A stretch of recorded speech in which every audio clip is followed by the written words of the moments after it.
Όπως σας έλεγα και στην αρχή της εκπομπής, αναζητήστε δράσεις και πράγματα που γίνονται γύρω σας. Υπάρχουν όμορφες διοργανώσεις και καλό είναι να συμμετέχουμε σε αυτές. Και όχι μόνο για να παρακολουθούμε το τι συμβαίνει, αλλά και για να βρισκόμαστε με τους συνανθρώπους δίπλα μας και να έχουμε βήμα διαλόγου και να ανταλλάσσουμε απόψεις. Σε μια τέτοια δράση θα σας πάω στην συνέχεια ή καλύτερα σε άλλο ένα βήμα που οι δύο πλευρές του Αιγαίου προσπαθούν να βρεθούν, να συναντηθούν και να κάνουν όμορφα πράγματα, γιατί είμαστε καρσί-καρσί. Και τι είναι ακριβώς αυτό? Είναι μια διασυνοριακή καλλιτεχνική συνεργασία. Ονομάζεται Καρσί-Καρσί και έχουμε φορείς από τη μια και την άλλη πλευρά του Αιγαίου να κάνουν κοινές δράσεις, γιατί έτσι πρέπει να κάνουν οι λαοί, να είμαστε μαζί. Και από αυτή την πλευρά του Αιγαίου η Αλληλεγγύη Λέσβου συμμετέχει και καλωσορίζουμε εδώ την κυρία Φυλατσούδη που θα μας πει περισσότερα. Καλημέρα, καλώς ήρθατε. Καλημέρα, καλώς σας βρήκα. Ήδη έχετε πάει εσείς και έχετε κάνει εκδηλώσεις απέναντι, Καρσί. Και τώρα οι απέναντι ήρθαν από εδώ για να γίνει μια εκδήλωση σήμερα. Για πείτε μας. Λοιπόν, σήμερα θα είναι μια προβολή ταινίας που την φέρνει το Διεθνές Φεστιβάλ Κινηματογράφου που γίνεται στο Αϊβαλί και είναι μια εξαιρετικά σημαντική διοργάνωση και φέρνει την πρώτη ταινία του Μουράτ Φιράτογλου, μια πολύ όμορφη ταινία για τον κόσμο της εργασίας, την απόγνωση, το θυμό, αλλά και τη δύναμη της ζωής. Νομίζω ότι είναι μια ταινία που μας αφορά όλους και μια πολύ ποιητική και πολύ όμορφη δυνατή ταινία. Είναι η πρώτη ταινία του σκηνοθέτη και θα είναι σήμερα στον Αρίωνα στις 6 η ώρα, δωρεάν η είσοδος, με αγγλικούς υπότιτλους όμως, γιατί αποφασίσαμε σε αυτή τη φάση, γιατί θέλουμε να την ξαναφέρουμε με ελληνικούς υπότιτλους. Υπάρχει με ελληνικούς, να ρωτήσω εγώ? Θα το βρούμε, έχουμε προσπαθήσει να το κάνουμε αυτό, αλλά σε αυτή τη φάση θέλαμε να είναι και οι πρόσφυγες και οι άνθρωποι που ζουν στο νησί και τους αφορά, να είμαστε όλοι. Στην επόμενη φάση θα προσπαθήσουμε να το δούμε με ελληνικούς υπότιτλους, γιατί νομίζω αξίζει πολύ η ταινία. Για πείτε μας λίγο περισσότερα για αυτή την διασυνοριακή καλλιτεχνική συνεργασία. Γίνονται τελικά πράγματα αρκετά μεταξύ των λαών? Ναι, γίνονται πράγματα και υπάρχουν πολύ περισσότερα να γίνουν, όπως λέτε, με τη συμμετοχή μας. Αυτό είναι πολύ σημαντικό. Αυτή είναι μια διοργάνωση που χρηματοδοτείται από το Ανατολού Κουλτούρα, από τη μεριά της Τουρκίας, και από τον χώρο τέχνης και έρευνας, τον Ταύρο στην Αθήνα και τον εκθεσιακό χώρο Νουκμάς. Αυτοί το χρηματοδοτούν. Ήταν με τη λογική ότι θα συναντηθούμε και θα κάνουμε κάτι μαζί. Έγινε ήδη στο Σίγρη από το Ρέστια και μια συλλογικότητα στο Τσανάκαλε, πολύ σημαντικό. Έχει γίνει και σε άλλες σημεία της Τουρκίας και της Ελλάδας, και στην Πάτμο και στη Χίο. Αυτά θυμάμαι τώρα έτσι λίγο γρήγορα.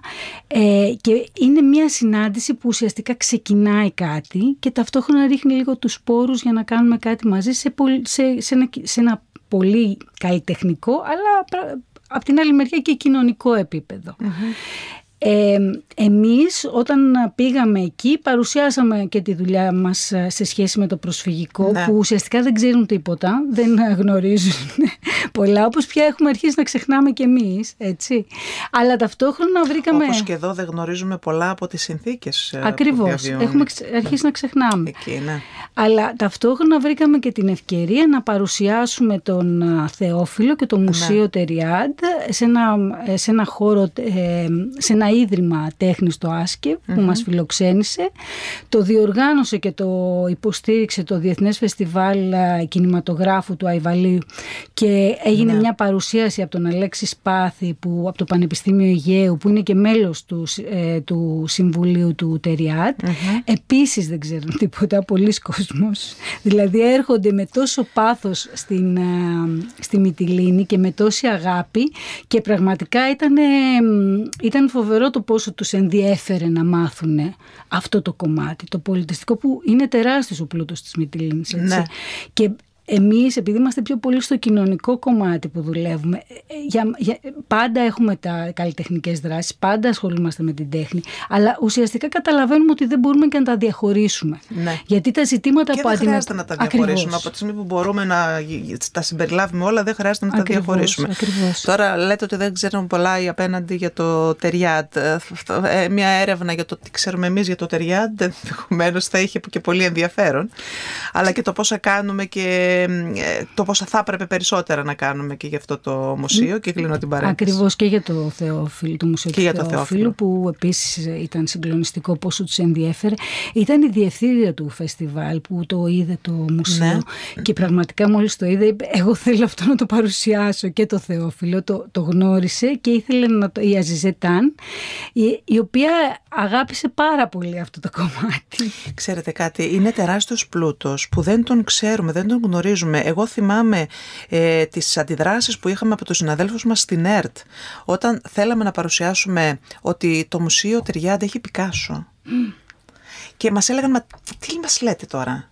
Κάποιο αντίγραφο θα έχετε, κάποια φωτογραφία, και δεν πίστευαν ούτε καν, δηλαδή, ότι υπήρχε αυτό το πράγμα. Ούτε εμείς γνωρίζουμε την αξία των δύο μουσείων. Όχι. Γενικά ο πλούτος που έχει η Λέσβος είναι... Έτσι ακριβώς. Σήμερα, μετά την παρουσίαση της ταινίας, θα ακολουθήσει και συζήτηση, όπως βλέπουμε. Παρουσία του σκηνοθέτη θα είναι η προβολή. Ο σκηνοθέτης δεν μπόρεσε να έρθει, τον είχαμε καλέσει και ήθελε πάρα πολύ. Απλά κάνει τη δεύτερη ταινία του και παρουσίαζε χθες την ταινία στο Μόναχο, αυτή την ταινία, και γυρνάει πίσω για να ξεκινήσει γυρίσματα. Ελπίζουμε να τον έχουμε στην ελληνική. Πολύ ωραία. Στην ελληνική. Θα είναι όμως η πρώτη φορά που παίζεται η ταινία στην Ελλάδα, και θα μιλήσει η διευθύντρια του φεστιβάλ, που ουσιαστικά επειδή αγάπησε πολύ αυτή την ταινία, την πρότεινε αμέσως να τη δείξουμε εδώ, η Αζιζέ Ταν, η οποία θα μιλήσουμε και για το περιεχόμενο της ταινίας που μας αφορά όλους, αλλά και για το σκηνοθέτη, αλλά και για το φεστιβάλ λίγο να μάθουμε, γιατί αντίστοιχα και εμείς, όταν γίνεται ένα τόσο μεγάλο φεστιβάλ δίπλα μας στη μία ώρα, καλό είναι να το ξέρουμε. Ναι, έχετε δίκιο. Συνέα Αρίων, λοιπόν, θυμίστε μου την ώρα. Είναι 6 η ώρα. 6 ώρα σήμερα το απόγευμα στη Μυτιλήνη. Ναι. Καλή συνέχεια. Ευχαριστώ πάρα πολύ. Να είστε καλά. Ευχαριστούμε και εμείς.